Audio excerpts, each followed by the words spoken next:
As a current owner of an Audi S5, this video is to share my thoughts on the new B10 A5 S5, which is coming to the United States. I'm going to be sharing the good, the bad, and the ugly. If you've been living under a rock for the last few months, the petrol A4 is dead. The new B10 generation A5 and S5 basically combine the A4 and A5 lineup into one. The new offering is an A5 S5 sedan similar to the current Sportback, plus a wagon variant known as the Avant. Here's what I really don't like about the 2025-2026 A5 and S5. First of all, there's no S5 badge on the front of the car. What's even worse is Audi, and I'm going to use their very own words here and I'll show it on your screen. They're using A5 with a red sport rhombus. The whole point of the sport badging was to say, hey, we're precision, performance, sportiness, you know. It was special to get an S model. It's special to get an RS model. And here they're just adding it to the base A models. And I really think that's cheapening and bastardizing the entire brand lineup. Initially started with Audi coming out and saying, hey, we're going to offer the S line, you know, ooh, you get the cool looks, but you still have an A model Audi. You get an S badge, you get an S badge, you get an S badge. Everyone gets an S badge. We don't care if you paid the extra $8,000 or $10,000 or $15,000, $20,000 for actual performance. You own an Audi, you are special, you get that special badge. I mean, I think that's a really bad move from Audi, but to be determined. I guess everyone wants to feel like a special snowflake because they have a little red rhombus on the back of their car. It's only something that someone who's owned Audis for the last decade and, you know, really enjoys the brand, that's only something that like I would complain about, or maybe a few other like really nerdy dudes. The average person doesn't really give a crap. I also think what's really bad about these new models is that they combine multiple models together, basically killing off the coupes, the cabriolets, and we've discovered they are not giving the US market the Avant. That's right. The one model that I actually really wanted and was really excited for, so far every single news source is saying the Avant is not coming stateside, which garnered a big reaction in the Audi subreddit. Just, I don't know how it feels like to be a US car consumer and just constantly get kicked in the nuts. I'm gonna dangle all these brand new exciting models, but haha, no, I'm not coming to the US because everybody there loves their SUVs. You know, the Q5 is like one of their best selling models. So we're not gonna jeopardize the Q5. It doesn't make financial sense, and yet they could bring the RS6 here and everybody loves them. And they're still holding price because hey, there's not that many around, and people have an insatiable desire for fast performance wagons. I mean, the S5 Avant would tick so many boxes for me. I'm very disappointed that it's not coming. And you could make the argument like, you know, hey, we're not going to bring cars over to the US, but you can go order it online. You wait several months, you get the car that you spec'd out, you pay thousands of dollars for them to transport it from Germany to the US, and we will deliver you your Avant.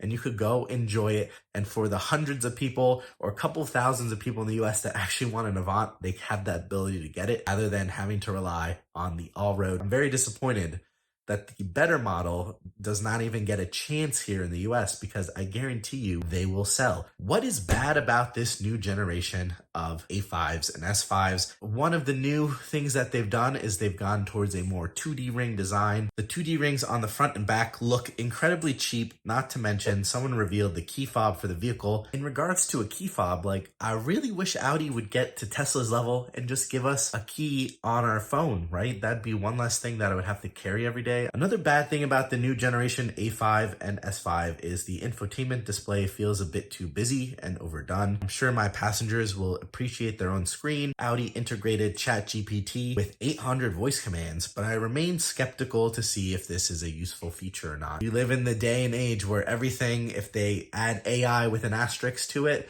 automatically everyone loses their mind. They think it's like the most high-tech advanced thing ever. AI is definitely a buzzword right now. Let's not overhype the AI. Let's actually see how the system works with real commands and everyday use. If it's beneficial, then that's great. So I'm going to share some good things about the B10 Audi A5 S5 lineup. Looks like the new Audis will have real tailpipes. A5 and S5 models coming to the US will be a 2.0 liter engine making 268 horsepower and a 3.0 V6 making 362 horsepower, both of which are a slight improvement from the current models that we have right now. I also think it is good that the Sportback has a lifted rear hatch which gives you more cargo capacity and usable space than a regular sedan. Anyone with a Sportback already has these benefits. I think overall they tried to make this car look more like a sedan rather than a wagon shape, and it looks very similar to that BMW 340i Gran Turismo, although I think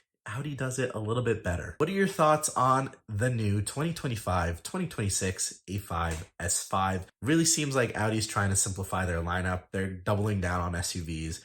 They're trying to reduce the confusion and brand depth of their sedan offerings. And it is a sad state of the automotive world that people are choosing SUVs over sedans. That's how I feel. I mean, I own a coupe. They killed off the coupes. The S5, my coupe. They killed it off. So now I gotta just hold on to my coupe for as long as I can and appreciate that. And, maybe hope one day in the future Audi comes back out with some coupes. For the time being, it looks pretty grim if you like performance models and you like Audi, because they seem to just be cheapening the brand. Everyone has a performance model now. It's kind of sad. Kind of disappointed to get all hyped up, excited about an S5 Avant coming to the US. Something that I could go buy and tune, would be perfect daily driver, perfect family car, and it's sort of dreams hoped and crushed. Guess I'm just gonna have to try and wait, I don't know, several years until those RS6s come down in price. Hearing more news about the A5 and the S5, I'm sure will look great. I'm sure people will love it. And that's from a current owner of an Audi S5. If you guys have any thoughts or comments, please leave them down below. This is my appeal to you watching this video. Please consider subscribing. I'm trying to become monetized on this channel so that I can go rent more cool cars and review them for this channel. It's a sort of ecosystem, right? 0.1% of people that watch these videos are subscribed, and it just takes a click of a button. So if you guys enjoy Audi content, Porsche content, things like that, please consider subscribing. I promise I will try to deliver some good videos that you guys would enjoy. As always, stay safe out there. Have a great rest of your day. Bye-bye.